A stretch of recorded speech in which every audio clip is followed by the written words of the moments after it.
இந்த video skip பண்ணாம பாருங்க. அப்பதான் நான் என்ன விஷயம் சொல்றேன்னு உங்களுக்கு புரிய வரும்.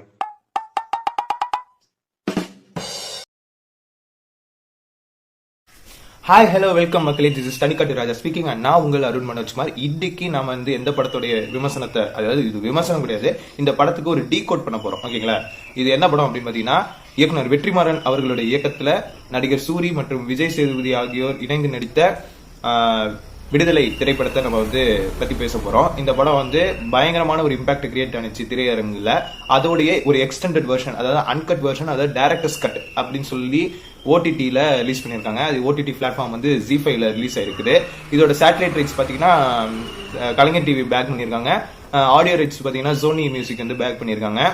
இது எல்லாமே நமக்கு எல்லாருக்குமே தெரியும். பட் இந்த படத்துக்குள்ள என்னென்ன சீன்லாம், அந்த டியூரேஷன் பாத்தீங்கன்னா தியேட்டர்ல ரிலீஸ் ஆனது 2 மணி நேரம் 16 நிமிஷத்துக்கிட்ட ரிலீஸ் ஆனிச்சு. ஆனா டைரக்டர்ஸ் கட்ல பாத்தீங்கன்னா 2 மணி நேரம் 32 நிமிஷம் ஆட் பண்ணி ரிலீஸ் பண்ணிருக்காங்க ஜி5ல. இந்த ஒரு 16 நிமிஷம் சீன் பாத்தீங்கன்னா அந்த கதைக்கு ரொம்ப வெயிட்டேஜான ஒரு சீன் தான் அதுல இருந்துச்சு. அந்த கதைக்கும் அந்த கதைக்களத்துக்கு தேவைப்படுற சீன் உள்ள போட்டு நல்ல ஒரு ஃபுல் ஃபீல்டா, ஒரு ஹோல்சம் ஃபீல் கொடுக்குற மாதிரியான ஒரு திரைப்படமா இந்த விடுதலை பார்ட் 1 எக்ஸ்டெண்டட் வெர்ஷன் ரிலீஸ் ஆயிருக்குது. அண்ட் இந்த படத்துல சில சீன்லாம் நான் ரொம்பவே என்ஜாய் பண்ணேன். அது நான் ஒரு மூவி ரிவ்யூவா சொல்ல முடியாது, நான் டீ கோட்ல கரெக்டா சொல்லலாம் இல்லைங்களா? அதுக்கான கண்டென்ட் தான் இந்த கண்டென்ட். ஸோ டைம் வேஸ்ட் பண்ணாம நம்ம கண்டென்ட்டுக்குள்ள போயிடலாம். ஓபன் பண்ணா வெற்றிமாறன் பிளாஷ்பேக் சொல்றாப்ல 1987 நடக்கிற ஒரு கதைக்களமா தான் இதை கொண்டு வராங்க. இதுல என்னன்னா, ஒரு தனியார் கம்பெனி நல்ல ஒரு சுரங்கம், அந்த ஒரு கம்பெனி பாத்தீங்கன்னா கனிம வளங்கள் இருக்கிற இடமா பார்த்து ஒரு கட்டுறதுக்கான ஏற்பாடு பண்ணிட்டு இருக்காங்க போல. அதை அந்த விஷயத்தை கவர்மெண்ட் ஆர்கனைஸ் பண்ணி அதை லீகலா ஆத்தரைஸ் பண்ணணும்ட்டு கவர்மெண்ட்டுக்கு கொடுத்துருக்காங்க. அதை எதிர்த்து ஒரு படை, ஒரு மக்கள் படைங்கிற ஒரு இயக்கம் போராட்டம் பண்ணுது. அவங்களுக்குள்ள மாதிரியான ஒரு விஷயத்தையும், அதுக்கு நடுவுல சிறப்பு காவல் படையினர் போய் இ கம்பெனின்னு ஒரு கம்பெனி அந்த அருமபுரி மாவட்டம் செல்லியம்மன் துர்க்கம் அப்படிங்கிற கிராம பகுதிகளில், அந்த மலைப்பகுதிகளில் பாத்தீங்கன்னா கேம்ப் போட்டு இருக்கிறாங்க. அதுக்கான இடையில இருக்கிற விஷயங்கள், அப்புறம் அதுக்கு பின்னாடி இருக்கிற அரசியல், இந்த மாதிரி அதுக்கான இருக்கிற சித்தாந்தம் என்ன அப்படிங்கிறது தான் ஓவரால் ஸ்டோரி. இது அண்ணன் நல்லா 2 நிமிஷத்துக்கு பேசி வச்சிருப்பாப்ல. அப்படியே கட் பண்ணா ஒரு ட்ரெயின் சீக்வன்ஸ் வரும். டெட்டினேட்டர் வச்சு அந்த ட்ரெயின் பிளாஸ்ட் பண்ணிருப்பாங்க.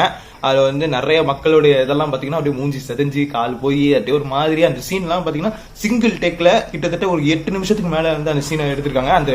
அந்த ஒரு சீன் எடுக்கிறதுக்கே கிட்டத்தட்ட 8 கோடி ரூபாய்க்கு மேல செலவு பண்ணிருக்காங்கன்னு சொல்றாங்க. அவ்வளவு சீன் அவ்வளவு நீட்டா, அவ்வளவு கிளீனா, அதாவது அந்த ரியாலிட்டியில நம்மவே அந்த இடத்துக்குள்ள இருந்தா எப்படி இருக்குமோ அந்த ஃபீலோடயே இருக்கும். அந்த இருக்கிற எல்லா ஆர்டிஸ்டுக்குமே டைலாக் எல்லாம் அப்படி இருந்துகிட்டே இருக்கும். ஃப்ரேம் பை ஃப்ரேம் கேமரா அப்படியே மூவ் ஆன் ஆயிட்டே இருக்கும், அப்படியே மூவ் ஆயிட்டே இருக்கும். அப்படியே வேல்ராஜன் எல்லாம் உள்ள புந்து ஒண்ணு பண்ணிருப்பாப்ல சிங்கிள் டேக்ல. அதெல்லாம் எப்படி பண்ணாங்க, இதுக்கெல்லாம் எப்படி ரிஹர்சல் பண்ணாங்களா, இது என்ன இது எப்படின்னு எனக்கு ஒண்ணுமே புரியல. அந்த ட்ரெயின் ஷாட், அந்த ட்ரெயின்லாம் பாத்தீங்கன்னா ஒரிஜினல் ட்ரெயின் தான், செட்டு போட்டு எடுத்த மாதிரி எனக்கு தெரியல, ஒரிஜினல் ட்ரெயின் மாதிரியே இருந்துச்சு. அண்ட் அதுக்கப்புறம் அப்படியே கட் பண்ணா ஒரு பிரஸ் மீட் வச்சிருக்காங்க. அந்த பிரஸ் மீட்ல பாத்தீங்கன்னா அந்த இதுல ஒரு எம்எல்ஏ ஒருத்தர் இருப்பார், இளவரசன்ட்டு. அப்புறம் ஒரு ஆபீசர் இருப்பாரு, ஒரு நேர்மையான ஐபிஎஸ் அதிகாரின்னு நினைக்கிறேன், ஐஜியோ தோசம். அப்புறம் பாத்தீங்கன்னா ஒரு ஐபிஎஸ் ஆபீசர், அதுக்கப்புறம் இன்னொரு போலீஸ் ஆபீசர் இருப்பாரு. ஓகேங்களா? அந்த பிரஸ் மீட்லாம் ரொம்ப யதார்த்தமா எடுத்திருக்காங்க. அதாவது நல்லாவே தெரியுது அந்த பிரஸ் மீட்ல ரொம்ப இது போட்டு வாங்குறாங்க நம்ம கிட்ட. அந்த பத்திரிகையாளர்கள்லாம் நம்ம கிட்ட போட்டு வாங்குறாங்க அப்படின்னு தெரிஞ்சுக்கிட்டு, நீங்க இந்த கட்சிக்காரரா அந்த கட்சிக்காரரெல்லாம் அரசியல்வாதி பேசுறதும், இந்த இதை பத்தி நீங்க நான் இந்த இதை பத்தி நம்ம பேசுறோம். சோ ரொம்ப தேவையில்லாம அவுட் ஆஃப் டாபிக் எல்லாம் போக வேண்டாம் அப்படின்னு சொல்லிட்டு நடுவில் நல்லா இங்கிலீஷ்ல சொற்பொழிவு ஆத்து நாத்துறாப்புல நம்ம ராஜீவ் மேனன் அவர்கள். அதுக்கப்புறம் பாத்தீங்கன்னா அதுக்கு ஒரு ஆபரேஷன் கோஸ்ட் ஹண்ட், அதாவது விஜய் சேதுபதியை பிடிக்கிறதுக்கான, விஜய் சேதுபதி இந்த ரோல்ல வாத்தியார். இனிமே நான் கேரக்டர் நேமா தான் சொல்ல போறேன். ஓகேங்களா? ஆர்டிஸ்ட் நேம் சொன்னா அந்த கதைக்கு விறுவிறுப்பு இருக்காது. ஓகேங்களா? அப்படியே வாத்தியாரு, அந்த டிடி, அப்புறம் இன்ஜினியர், இந்த மாதிரி ஒரு 4 பேர் இருக்காங்க. அதுல வாத்தியாரை பிடிக்கிறதுக்காக ஒரு மிஷன் ஒரு ஆபரேஷன் இது பண்றாங்க. அந்த ஆபரேஷன் பேர் என்னன்னு சொன்னா கோஸ்ட் ஹண்ட். ஓகேங்களா? அப்படியே கட் பண்ணா டைட்டில் போடுறாங்க. அப்படியே கட் பண்ணா நம்ம பாத்தீங்கன்னா நம்ம குமரேசன் அப்படியே அருமபுரி கிராமத்துக்கு பஸ்ல, ஒரு மினி டவுன் பஸ்ல போறாப்ல. போகும்போது பக்கத்திலேயே ஒரு வயசானவர் பேசிட்டு வர்றாரு. அப்படியே பஸ் இடைமறிச்சு போலீஸ் செக் பண்ண வர்றப்ப அங்க ஒருத்தன் ஒரு மேப்பை கிழிச்சு போட்டுட்டு ஓடி போடுறான். அவனை போட்டு தள்ளுறாங்க. சூரியோட பக்கத்துல பேசிட்டு இருந்த அந்த வயசானவரும் ஓடி போயிடுறாரு. எனக்கு தெரிஞ்சு அவர் அந்த வாத்தியாரோடைய அடியாட்கள் 2 பேருமே. அதை பார்த்துட்டு சூரியனுக்கு ஒரு மாதிரி திடுக்குன்னு ஒரு நடுக்கம். நடுவில் வாய்ஸ் ஓவர்லாம் போவோம், வாய்ஸ் ஓவரோட அப்படியே போவோம். என்னடா இது வேலைக்கு சேர்ந்து முத நாளே ஒருத்தனை இப்படி சாவடிக்கிறாங்களே அப்படிங்கிற மாதிரி போலீஸே வந்து இவரே ஒரு போலீஸ் தான், ஆனா இவருக்கு அப்படியே ஒரு பயம் வருது. இவர் வந்து என்னன்னா ரெக்ரூட் பிசியா தான் உள்ள போறாரு. ஓகேங்களா, இவர் வந்து ஒரு பிசி. ஓகேங்களா, ஆனா கன்மேனாவும் இருக்காரு. ஃபயரிங் பண்ண தெரிஞ்ச ஒரு ரெக்ரூட் பிசியா தான் உள்ள போறாரு. அப்படியே உள்ள போனாக்கா அந்த கம்பெனியில இது பண்ணி இன்ட்ரோடக்ஷன் பண்றாங்க. அப்படியே வந்து பாத்தீங்கன்னா ஒரு கேம்ப் அமைச்சிருக்காங்க. அந்த கேம்ப்ல போயிட்டு அந்த உள்ள இருக்கிறவங்களுக்கு சாப்பாடு கொடுக்கணும். அந்த செக் போஸ்ட்ல இருக்கிறவங்களுக்கு எல்லாம் சாப்பாடு கொடுக்கணுங்கிறது வந்து தலையாய நோக்கமா தான் சூரியன் எனக்கு இருக்கு. அது வந்து இன்ட்ரோடக்ஷன் கொடுக்கும்போது நடுவில் 2-3 ஹியூமர் எல்லாம் பண்ணிருப்பாப்ல. அதுவுமே கரெக்டா அந்த கதைக்கு கரெக்டா அந்த வசனம் எல்லாமே ஓகே அப்படின்னு பர்ஃபெக்டா இருக்கும். அப்படியே உள்ள போய் மனுஷன் வந்து நல்ல ஒரு இன்னசென்ஸோட வந்து அந்த குமரேசன்கிற கதாபாத்திரத்தை பிரிச்சு மேஞ்சிருப்பாப்ல நம்ம சூரியனை. அப்படியே உள்ள போனாக்க அப்படியே இன்னொரு கட் பண்ணாக்க இவர் வந்து டிரைவரா போவாப்ல. அப்ப வந்து கரடி கடிச்சிருக்கும் ஒரு வயசான பாட்டிக்கு. அதை வந்து அடைச்சிட்டு போய் இதுல அதிகாரிகளோட உத்தரவை மீறி அவர் வந்து அந்த மூதாட்டி வந்து ஹாஸ்பிட்டல்ல அட்மிட் பண்ணுவாப்ல. அந்த என்ன பிரச்சனை அப்படின்னா, அந்த இடத்து சாப்பாடுல இவங்க ஏதாவது விஷத்தை வச்சிருவாங்களோ. ஏன்னா இவர் சாப்பாடு எடுத்துட்டு வர்றதும் இவரோட வேலை. இவர் வேலை செய்யறப்ப அந்த குறுக்க அந்த மாதிரி ஒரு வருது. மனிதாபிமானத்தின் அடிப்படையில அவர் உதவி செஞ்சாரு, எல்லாமே ஓகே பர்ஃபெக்ட் தான்.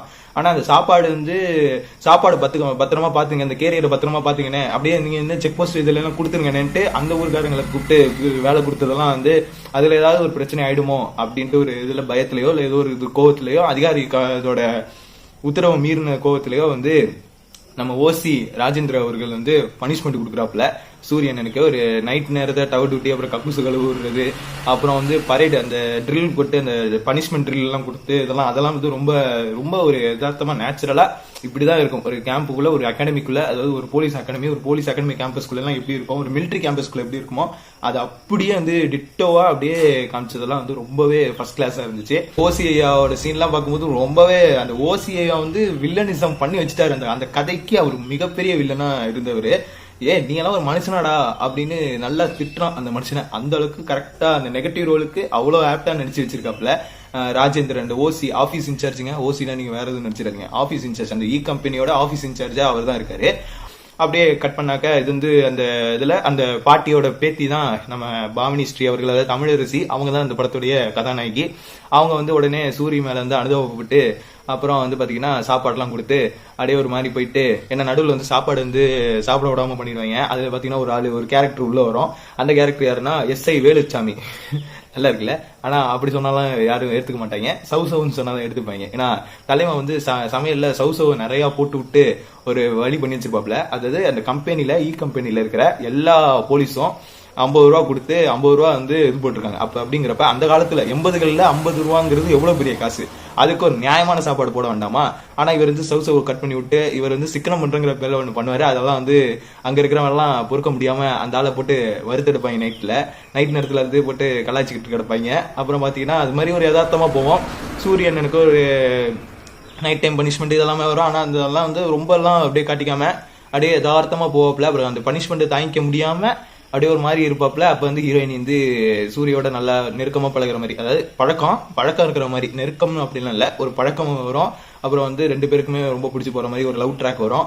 அப்படியே இங்கேட்ட சைமல்டேனியஸா பார்த்தாக்க நடுவில் வந்து நம்ம வாத்தியார் குரூப்ஸ் எல்லாம் வந்து நைட் நேரத்துல உலா வர்றப்ப சூரியனை வந்து என்னப்பா இப்படி பண்ணிட்டு இருக்கேன், என்னப்பா நைட்ல உலா போயிட்டு இருக்கிய அப்படின்னு கேட்க, நீ பார்த்த மலையேற உடம்பு மாதிரி இல்லையே அப்படின்னா, நான் இங்க உள்ளூர்காரன் தானே, இங்க அங்கங்க போறேனே, எங்க போறேனே, தங்கச்சிக்கு வந்து பொண்ணு பார்க்க வந்தாங்கன்னே அப்படி இப்படின்னு ஒருத்தன் கதவை அளந்து விடுறான். அது வந்து அது பாவம் இவருக்கு தெரியாதுல்ல. அப்புறம் இங்க நான் வேணா இங்க செக் போஸ்ட் கிட்ட விட்டுறேனே, நீங்க அந்த வழியா போங்க இந்த வழியா போங்கன்ட்டு வெறும் சேவை செஞ்சுட்டு போறாரு. அதுதான் அவருக்கு அடுத்து வந்து ஒரு இதே மாத்த போகுதுங்கிறது அவருக்கு தெரியாது. அதுவும் வாய்ஸ் ஓவர்ல சொல்லுவாங்க. அதுக்கப்புறம் பாத்தீங்கன்னா எல்லாமே ஓவராலா போயிட்டு இருக்கிறப்ப நடுவுல ஒரு சீன் மட்டும் அப்படியே என்னன்னா சூரியனை போட்டு தள்ளுறதுக்கான பிளான் எல்லாம் வரும். ஓகேங்களா, நடுவுல அந்த மக்கள் படையோட சீனு அதுக்கப்புறம் எல்லாம் வரும். நடுவுல சில சீன் வரும். இதுல என்ன பண்ணிடுறாங்க, போலீஸ்காரங்க வந்து டீனேஜரை போட்டு தள்ளிடுறாங்க. ஏதோ வந்து வெளியில இருந்து தாக்க வராங்கன்னு நினைச்சிட்டு கன்மேன் வந்து ஃபயர் பண்ணான். ஆனா அது பார்த்தா ஒரு டீனேஜர். இது வந்து ஒரு விபத்து மாதிரி தான் ஆக்சுவலா நடந்தது. ஆனா இது பெரிய இஷ்யூ ஆயிடக்கூடாது இல்ல, அதுக்காண்டி இந்த மாதிரி நடுவுல நிறைய லேயர்ஸை போட்டு வச்சு ஒன்று பண்ணியிருக்காங்க. இடத்துல வந்து வேற ஒரு இது வச்சு இன்வெஸ்டிகேஷன் பண்ணுன்ட்டு கலெக்டரை கூப்பிடுறாங்க. கலெக்டர் வந்து இன்ட்ராகேஷன் பண்ணும் பொழுது பாத்தீங்கன்னா அது வந்து அந்த பொண்ணு வந்து எப்படின்னா கொண்டுட்டு அது வந்து சக்கரை மூட்டையில இது பண்ணி எரிச்சிடுறாங்க. சக்கரை போட்டு அந்த சீனி எல்லாம் இது போட்டு எரிச்சிடுறாங்க. ஓகேங்களா, இது வந்து இன்வெஸ்டிகேஷன் பண்ணும்போது அவங்க வந்து யாருமே வாயை திறக்க மாட்டாங்க. அந்த இன்வெஸ்டிகேஷன் காட்சிகளும் ரொம்ப யதார்த்தமா எடுத்திருப்பாங்க. அப்புறம் அப்படியே பார்த்தாக்க நடுவில் நிறைய சீன்லாம் வந்து ஒரு மாதிரி செம்மையா இருக்கும். ஆனா அது ரொம்ப ஓவராலா நான் சொன்னேன்னா வச்சுங்களேன், இந்த வீடியோ பத்தாது. ஏன்னா இப்பயே வந்து நான் அவ்வளோ ஒரு 10 நிமிஷத்துக்கு மேலேயே போயிடுச்சு. கிறிஸ்பா எப்பயுமே 5 நிமிஷத்துக்கு வீடியோ பண்றேன்னா 10 நிமிஷத்துக்கு மேல வீடியோ போறதுங்கிறது நல்லா அது இது பண்ண முடியாது. ஸோ நான் வந்து கொஞ்சம் மேலோட்டமான முக்கியமான சீன்ஸ் எல்லாம் நான் அப்படியே எக்ஸ்பிளைன் பண்ணிட்டு வரேன். சரி, இந்த மாதிரியே பண்ணிட்டு இருக்கப்ப இப்போ நம்ம வந்து கதைக்குள்ள வருவோம். இப்போ வந்து இந்த மாதிரி கலெக்டர் ஐயா வந்து இன்ட்ராகேஷன் பண்ணி முடிச்சுட்டு அதுக்கப்புறம் பார்த்தீங்கன்னா இது வந்து இஷ்யூ ஆக்கிடக்கூடாது, இந்த இன்வெஸ்டிகேஷனுக்குள்ள வர்றதுக்கு இந்த இ கம்பெனியை லீட் பண்றதுக்கு வெஸ்ட் பெங்கால் ஆந்திரால ஒரு ஆன்டி டெரரிசம் டெரரிசமான விஷயங்களை வந்து நடந்ததுல சக்சஸ்ஃபுல்லா ஹேண்டில் பண்ணி முடிச்ச நம்ம சுனில் மேனன், அதாவது ஜிவிஎம் அவர் வந்து உள்ள வர்றாரு. அந்த ஜிவிஎம் ஐயா வந்து பயங்கரமான ஒரு தோற்றம். அந்த தோற்றம்லாம் அவர் போலீஸ் கெட்ட போட்டா நல்லா இருக்கு, ஆனா அரசியல்வாதி கெட்ட போடும் பொழுது அந்த போலீஸே தான் உள்ள வர மாதிரி இருந்துச்சு. அரசியல்வாதி மாதிரி எல்லாம் தெரியல. இதுல 10 தலையில, ஆனா விடுதலையில கரெக்டா பண்ணிட்டாரு. அந்த வந்து போலீஸ் ரோல்னா இதுதான் அப்படின்ட்டு அந்த ஒரு இதோட நாமோட இருப்பாப்ல. கொஞ்சம் நாமம் போட்டவா தான் அவாலாம், ஆனா அந்த நாமோட இருப்பாப்ல. நல்லா நடுவில் நிறைய இங்கிலீஷ் டைலாக்ஸ் தான். எல்லாம் என்னமோ ரொம்ப படிச்ச மாதிரியான டைலாக்லாம் பேசிக்கிட்டே இருப்பாங்க. அந்த நடுவில் அந்த அந்த கம்பெனிக்குள்ள வந்து நிறைய போலீஸ் ஆஃபீஸரோட பேசிட்டு இருக்கும்போது சூரியனை காப்பி கொடுக்குற சீன் ஒன்று வரும். அந்த சீன்ல எல்லாம் பாத்தீங்கன்னா ஒரு ஆஃபீஸர் வந்து இங்கிலீஷ்லேயே பேசி தள்ளி வச்சிருப்பாப்ல. இல்லை யாருனே நீ அப்படின்ட்டு இருக்கும். அப்புறம் பாத்தீங்கன்னா இதுல ஒரு நேர்மையான அதிகாரி வருவாப்ல, அமுதன்ட்டு. அந்த அமுதன் அவர்களுடைய காட்சி அமைப்புலாம் ரொம்பவே மெஸ்மரைசிங்கா இருக்கும். அதுலயும் பாத்தீங்கன்னா அவரை வந்து வேணும்ட்டு, அதாவது அந்த அந்த அந்த இப்ப சொன்னல சர்க்கரையை வச்சு எரிச்சு கொண்டாயின்ட்டு அதை பத்தி ஒரு இன்வெஸ்டிகேஷன் வரணும்ல. அதுல இருந்து 2 பேர் வந்து ஆக்சுவலா வந்து இது பண்ண மாட்டாங்க. அந்த 2 இது வந்து கோஆபரேட்டே பண்ண மாட்டாங்க. சூரியன் அதாவது குமரேசனும் சரி, அந்த அமுதன்கிற கதாபாத்திரம், இன்ஸ்பெக்டர் அமுதன்கிற கதாபாத்திரமோ 2 பேர் மட்டும் அந்த இது மேல ஒரு உடன்பாடு இல்லாத மாதிரி இருப்பாங்க. மிச்சம் எல்லாருமே அது கட்டுப்பட்டு இருப்பாங்க. அதாவது இந்த தப்பு வந்து விபத்துல நடந்த மாதிரி தான் காட்டியிருப்பாங்களே ஒழிஞ்சு இவங்களா பண்ண மாதிரி இது பண்ணக்கூடாதுங்கிற மாதிரி ஏதோ ஒரு மாதிரியான இதுல 2 பேர் வந்து இது பண்ணாங்க. அதனால அமுதன்கிறவர் வந்து டிரான்ஸ்பர் பண்ண வச்சு சூரியனை காலி பண்ணும், அதாவது குமரேசனை காலி பண்ணணும்னு 2-3 டைம் அட்டன் பண்ணுவாங்க. ஆனா அது ரெண்டுமே நடக்காது. அதுக்கப்புறம் நடுவில் வந்து நிறைய சீன்லாம் வந்து ரொம்ப டீட்டெயிலிங்கா உள்ள போட்டு அப்படியே லேயரா அடுக்கடுக்கா வச்சு ஒன்று பண்ணியிருப்பாங்க. ஹீரோயின் வந்து இடையில வந்து ஒரு பிளாஷ்பேக்கை ஓப்பன் பண்ணோம். அப்படி பார்க்கும்போது போலீஸ் எல்லாம் இப்படிதான் செய்யறாங்க போல அப்படின்னு இந்த நம்ம அண்ணன் குமரேஷ் அண்ணனுக்கு ஒரு ஐடியா வந்துடும், இதுதான் அப்படின்ட்டு. இப்போ வந்து இந்த வாத்தியாரை பிடிச்சி கொடுத்துட்டா எல்லா பிரச்சனையும் முடிஞ்சிடும், வாத்தியாரை பிடிச்சி கொடுக்கலன்னா பிரச்சனை முடியாது அப்படிங்கிறது வந்து அவருக்கு தெரிஞ்சிடுது. ஏன்னா அந்த மொத்த ஊரையும் விசாரிக்க வைக்கிறாங்க. அதாவது நடுவில் வந்து ஒரு போலீஸ் ஆஃபீஸரை போட்டு தள்ளிடுறாங்க. ஓகேங்களா, அதோடைய இதை கடுப்புல தான் அந்த மொத்த ஊரே இன்ட்ராகேஷன் பண்ணணும்னு சொல்லிட்டு ஒரு ப்ரெஷர் வந்துடும். அதாவது நம்ம ஜிவிஎம் ஐயா வந்து மொத்த ஊரையும் வச்சு இன்ட்ராகேஷன் பண்ணுங்கடா அப்படின்ட்டு ஒன்று பண்ணுவாங்க. அதுக்கு வரையும் இல்லாத ஒரு சில சீன்லாம் அதுக்கப்புறம் தான் சீனே வரும். நியூடிட்டி, ஓகேங்களா, நியூடிட்டியான சீன்லாம் வரும். கெட்ட வார்த்தைலாம் ஆஸ் யூஷுவல், அது வெற்றிமாறன் படத்துக்குன்னே உரித்தானது. கெட்ட வார்த்தை இல்லாத வெற்றிமாறன் படம் இதுங்க, அது மாதிரி. ஆனா நியூடிட்டி சீன்லாம் அந்த படத்துல வரும். ஓகேங்களா, அதுவும் லேடிஸ் எல்லாம் நியூடிட்டியா காட்டுற மாதிரியான சீன். அதுவும் அந்த இதுல அந்த காஸ்ட்ல இருக்கிற மக்களை வந்து நியூடிட்டியா இருக்கிற மாதிரி, அதாவது விசாரணைங்கிற பேர்ல அவங்கள நியூடா நிக்கிற வச்சு இன்ட்ராகேஷன் பண்றதெல்லாம் நியூடா வச்சு இன்வெஸ்டிகேஷன்லாம் பண்றப்ப ரொம்ப ஒரு மாதிரி கட்டுப்பா இருக்கும். அந்த போலீஸ் எல்லாம் இவங்க மனுஷனுங்களே இல்லடா அப்படிங்கிற அளவுக்கு காண்டா இருக்கிற அளவுக்கு சில சீன்லாம் எடுத்து வச்சிருக்கோம்ல. ஏன்னா அந்த காலத்துல அந்த மாதிரி தான் இருந்திருக்கு. ஏன்னா அதுதான் படமாக்கியிருக்காங்க. ஓகேங்களா, இது வந்து சித்தரிக்கப்பட்ட காட்சியாகவே இருந்தாலும் நிஜத்துல இது மாதிரியான இது நடந்திருக்கு. இது வந்து அதை தான் வந்து ஒரு வெளிப்படையா வந்து சொல்லாம இது ஒரு கற்பனை கதை அப்படின்னு பிகினிங்லேயே வந்து தலைவன் வந்து சரண்டர் ஆயிடுறாப்ல. இது வந்து ஒரு கற்பனை கதை, யாரையாவது பாதிச்சதுன்னா அவங்களுக்கு அவ்வளவு மன்னிப்புகள் அப்படின்னு சொல்லிட்டு தான் ஆரம்பிக்கிறாப்ல. ஒரு மாதிரி கதை வந்து போகுது.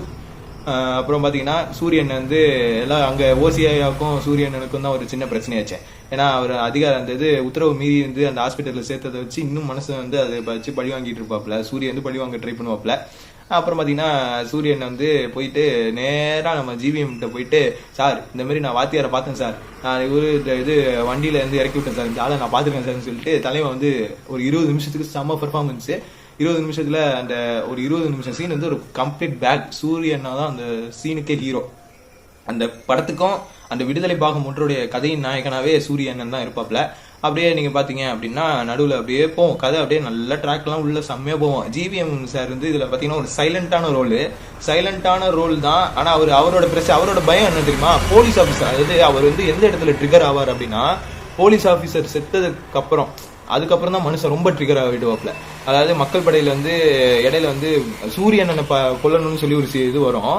அதுல பாத்தீங்கன்னா வந்து பார்த்தா பெரிய ஆபீசர் வந்து இது பண்றாங்க. இப்போ போதா குறைக்கு ஒரு 2 ஆபீசர்ஸை அவங்க கொண்டுடுறாங்க. இப்போ ஏதோ பாம்பு வச்சு அதை வச்சு கொண்டுடுறாங்க. அதை வச்சு காண்டாய் தான் இந்த மாதிரி மொத்த ஊரையும் விசாரிக்கணும் அப்படின்னு சொல்லி ஒன்று வரும் ஓகேங்களா. அந்த சீக்வன்ஸ் அப்படிதான் வரும். சூரியன் பழி வாங்குற மாதிரியான சீன் தான் எது. மக்கள் படையிலேருந்து ஒருத்தன் வந்து சூரியன் என்ன பழி வாங்கணும்ட்டு இது பண்ணுவான். அதோட கல்பிரிட்டா யார் இருப்பான்னா அந்த ஒரு ஏட்டையா சந்திரன் இருப்பாப்ல ஓகேங்களா. அவர் வந்து ஹெட் கான்ஸ்டபிள். அந்த சந்திரன் வந்து பாத்தீங்கன்னா ஒரு கல்பிரிட். அதுக்கு மக்கள் அதாவது போலீஸா இருக்காரு, ஆனா மக்கள் படைக்கு ஆதரவா இருக்கிற ஒரு கல்பிரிட். அவன் என்ன சொல்றான்னா, இந்த ரெக்ரூட் பிசி இருக்கிற வரைக்கும் நம்மளோட இது வந்து நிறைவேற்ற முடியாது, இவன் ஒரு மாதிரி உள்ள பூந்து ஏதாவது குட்டையை வளர்ப்பிடுவான், அதனால இவனை ஆளை காலி பண்ணுங்கன்னு சொல்லி அவன் சொல்லுவான். அவன் வந்து அப்படியே இது பேசி அப்படியே ஒரு இது ஃபார்ம் ஆகும்.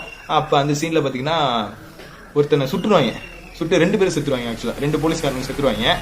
அந்த கார்டில் தான் வந்து இன்வெஸ்டிகேஷன்ல பாத்தீங்கன்னா நிறைய பேரை வந்து என்கவுண்டர் பண்ணிடுறாரு. அதெல்லாம் பயங்கரமா இருக்கும். அந்த சீன்லாம் நல்லா டெரிஃபிக்கா எடுத்து வச்சிருப்பாங்க. இளையராஜா அவர்கள் வந்து பயங்கரமா பேக்ரவுண்ட் ஸ்கோர் கொடுத்து வச்சிருக்காரு. அந்த சீன்லாம் பாத்தீங்கன்னா ஒரு மாடு வெஸ்டர்ன் கல்ச்சர்ல ஒரு பிஜிஎம் கொடுத்து வச்சதெல்லாம் வந்து நம்ம ராஜா ஐயாவா இப்படி எல்லாம் வெஸ்டர்ன் கல்ச்சர்ல கொடுக்குறாருங்கிற ஃபீல்லாம் வரும். ஏன் அவர் கொடுக்க மாட்டாரா அப்படிலாம் அவனுக்கு கமெண்ட் பண்ணிடாதீங்க. ஏன்னா படத்தோட ஆரம்பத்துல இருந்து நீங்க பாத்தீங்கன்னா அப்படியே என்னமோ நம்ம இதுலயே ஒரு மியூசிக் கொடுத்து வச்சிருப்பாப்ல. ஒரு மியூசியம் கொடுத்துட்டு திடீர்னு பார்த்தா ஒரு வெஸ்டர்ன் கல்ச்சர்ல ஒரு பிஜிஎம் கொடுக்குறப்ப ஒரு மாதிரியான ஃபீல் நமக்குள்ள வரும். அதெல்லாம் இருந்துச்சு. அப்புறம் பாத்தீங்கன்னா நிறைய சீன்லாம் ரொம்ப என்ஜாய் பண்ணி லைவா நான் ரொம்பவே என்ஜாய் பண்ணி பார்த்த சீன்ஸ்லாம் வந்து என் கண் முன்னாடி இன்னும் கண்ணுக்குள்ளேயே இருக்கிற மாதிரியான இருக்கு. வந்து அந்த கிளைமேக்ஸ்ல ஒரு 20 நிமிஷம் சீன் வந்து அந்த காண்டை அப்படியே காட்டியிருப்பாப்ல. நம்ம ஜிவிஎம் வந்து இன்னைக்கு ராத்திரிக்குள்ள நம்ம வந்து அடுத்த காலையில மொத்த ஊரையும் போட்டு விசாரிக்கணும் அப்படின்னு சொல்லிட்டு அந்த இடத்துல எல்லாம் ரொம்ப ஒரு மாதிரி வல்கரா இருக்கும். ரொம்ப ஒரு மாதிரி வல்கரான சீன்ஸ் எல்லாம் உள்ள வரும். அங்க அப்பயுமே சூரியன் வந்து அந்த இடத்துல எல்லாம் பயங்கரமா ஹேண்டில் பண்ணிருப்பாப்ல. ஒரு இன்னசென்ஸோட செம்ம சீனா ஹேண்டில் பண்ணிருப்பாப்ல. என்ன இன்னும் சொல்ல போனா நம்ம சவுசவே வந்து ஒரு இதுல கெட்ட வார்த்தை பேசுவாப்ல, அதையுமே அமைதியா இருந்து கேட்பாப்ல. அதுக்கப்புறம் வாத்தியாரை பிடிக்கிறது, தனி ஆளா உள்ள பூந்து பிடிக்கிறாருங்க. அப்படியே போய் கதையை முடிக்கிறாங்க ஓகேங்களா. அந்த விடுதலை பாகம் ஒன்றோடய கதையை முடிக்கிறாங்க. ஐயோ இவனை பிடிச்சதுக்கு அப்புறம் என் வாழ்க்கை எந்த மாதிரி போகணும்னு எனக்கு அன்னைக்கு தெரியாம போச்சுங்கிற மாதிரி ஏதோ அந்த மாதிரி அந்த மாதிரி ஃபீலை கொடுக்குற மாதிரி தான் இருக்கும். அதுக்கப்புறம் பாத்தீங்கன்னா ஒரு 5 நிமிஷத்துக்கு 2வது பார்ட்டுக்கான ஒரு லீடு ஒரு அடுக்கடுக்கா ஒரு 7-8 சீனை உள்ள வச்சிருப்பாங்க. நிறைய சஸ்பென்ஸோட வச்சிருப்பாங்க. அந்த சீனை நான் இப்போ உங்களுக்கு எந்த அளவுக்கு ரிவீல் பண்ணேன்னா அது அந்த அளவுக்கு நல்லா இருக்காது. இதுல வந்து ஒரு ஐடியாலஜியோட இருக்கிற கதை களமா தான் நான் இந்த முதல் பாகத்துல நான் முழுசு சொல்ல வந்திருக்கேன். இது 2வது பாகத்துல இதோட தொடர்ச்சி வந்து வேற ஒரு கண்ணோட்டத்தோட இருக்கும் அப்படிங்கிற மாதிரியான இதெல்லாம் வந்து சொல்லாம வாய்ஸ் ஓவர் கொடுக்காமலேயே அந்த சீன்ஸே எடுத்து காமிக்குது ஓகேங்களா. இதுல நான் ரசிச்ச விஷயங்கள் என்னன்னா பரேட் எடுக்கிற சீன்ஸ். பரேட்ல அந்த கமெண்ட்லாம் சொல்றாங்க. இந்த கமெண்ட்லாம் கொஞ்சம் புதுசா இருக்கு. இங்கிலீஷ்ல தான் கமெண்ட் சொல்றாங்க. நாங்க என்சிசில இருக்கும்போது ஹிந்தியில கமெண்ட் சொல்லுவாங்க. என்னோட என்சிசி எக்ஸ்பீரியன்ஸ் வந்து நான் இனிமே அப்கமிங் வீடியோல நான் வந்து உங்களுக்கு ஷேர் பண்றேன். அண்ட் இது ஏன்னா இது வீடியோ ரொம்ப லாங்கா போயிடுச்சு. ஸோ இதுலயே நான் ஆக்சுவலா சொல்லிடலாம், ஆனா நான் சொல்ல கடமைப்படல. இப்போதைக்கு இந்த படத்தோடைய டீகோட முடிச்சுட்டு அதுக்கப்புறம் நம்ம பண்ணிக்கலாம். அதுக்கப்புறம் நான் இதுல ரசிச்ச சீன்ஸ் எல்லாம் என்னன்னு பாத்தீங்கன்னா அந்த பரேட் சீன்ஸ், அந்த கம்பெனிக்குள்ள இருக்கிற அந்த கம்பெனிக்குள்ள இருக்கிற யதார்த்தமான சூழல்ல இருக்கிற மக்கள், அந்த போலீஸ் ஆபீசர்ஸ் தான் எப்படி எல்லாம் இருப்பாங்கிறத அவ்வளோ டிட்டோவா அவ்வளோ அழகா காமிச்சிருப்பாங்க. ஏன்னா நானுமே ஒரு இண்டிபெண்டன்ட் கம்பெனிக்குள்ள இருந்தவன் தான். ஐ மீன் நான் வந்து ஒரு பெட்டாலியனுக்குள்ள இருந்தவன் தான். ஸோ வந்து எனக்கு அது சீன்ஸ் எல்லாம் ரொம்ப அழகா கனெக்ட் பண்ண முடிஞ்சிச்சு. அதுக்கப்புறம் பாத்தீங்கன்னா அந்த போலீஸோடைய இதுல இன்டீரியரான நிறைய லேயர்ஸ் உள்ள ஸ்டஃப் பண்ணி வச்சிருந்தது வந்து எனக்கு ரொம்பவே புதுசாகவும் ரொம்பவும் மாதிரி மெஸ்மரைசிங்காகவும் இருந்துச்சு. அப்புறம் அங்கிட்ட மக்கள் படையில இருக்கிறவங்களோட ஐடியாலஜி, அந்த மக்கள்லாம் எப்படி இருப்பாங்க, அதுல இருக்கிற சில இளவட்ட பசங்கள்லாம் வந்து எந்த பேசிக்கிற சீன்லாம் பாத்தீங்கன்னா ரொம்ப ஒரு நடைமுறைக்கு ரொம்ப யதார்த்தமான ஒரு சீனா அமைஞ்சிச்சு ஓகேங்களா. ஆனா அந்த போலீஸ்ல இருக்கிற ஹையர் அபிஷியல்ஸ் எல்லாம் பாத்தீங்கன்னா எந்த கேஸ்ட்ல இருக்கிறாங்க, எந்த கேஸ்ட்ல உள்ளவங்க அந்த இடத்துல இருக்காங்கிறதெல்லாம் அழகா வந்து கன்வே பண்ணிருப்பாப்ல. அதெல்லாம் வந்து இல்லை எங்கெல்லாம் நீங்க எல்லாம் இருந்தீங்க எப்பா சான்ஸே இல்லப்பா அப்படிங்கிற மாதிரி இருக்கும். அதுக்கப்புறம் பாத்தீங்கன்னா அரசியல்வாதிகள், அந்த அரசியல்வாதி சீன்லாம் 2-3 சீன் தான். ஆனா இந்த 2-3 சீனுமே பாத்தீங்கன்னா அது தெரியும் இதெல்லாம் அரசியல் உள்நோக்கத்தோட செய்யறது அப்படிங்கறதெல்லாம் சொல்லாமலே சொல்ற மாதிரி இருக்கும். அந்த அரசியல்வாதி வந்து இன்னும் நல்ல மாதிரியே தான் பேசுவான். ஆனா எனக்கு தெரிஞ்சு அந்த சீன்லாம் வந்து செகண்ட் பார்ட்ல வரும்னு நினைக்கிறேன். அவர் வந்து ஒரு மாதிரி நெகட்டிவ் ஷேடோட அடுத்த பார்ட்ல வரும்னு நினைக்கிறேன். அதுக்கப்புறம் பாத்தீங்கன்னா ஜிவிஎம்மோட சீன்ஸ் எல்லாம் நிறையவே இன்ட்ரெஸ்டிங்கா இருக்கும். இதுல இருந்து குவைட் இன்ட்ரெஸ்டிங் என்ன அப்படின்னா செகண்ட் பார்ட்ல ஜிவிஎம்க்கும் நம்ம விஜய் சேதுபதி அவர்களோட இன்ட்ராகேஷன் சீனே எனக்கு தெரிஞ்சு ஒரு வெயிட்டான சீனா இருக்க போகுதுன்னு நான் சொல்றேன். சரி இதோட நம்ம முடிச்சு வேணா, ரொம்ப நிறைய பேசிட்டோம். ஸோ இந்த வீடியோ உங்களுக்கு ரொம்ப பிடிச்சிருந்ததுன்னா like, comment and share and subscribe to. மீண்டும் உங்களை அடுத்த ஒரு வீடியோல நான் சந்திக்கிறேன். நன்றி, வணக்கம்.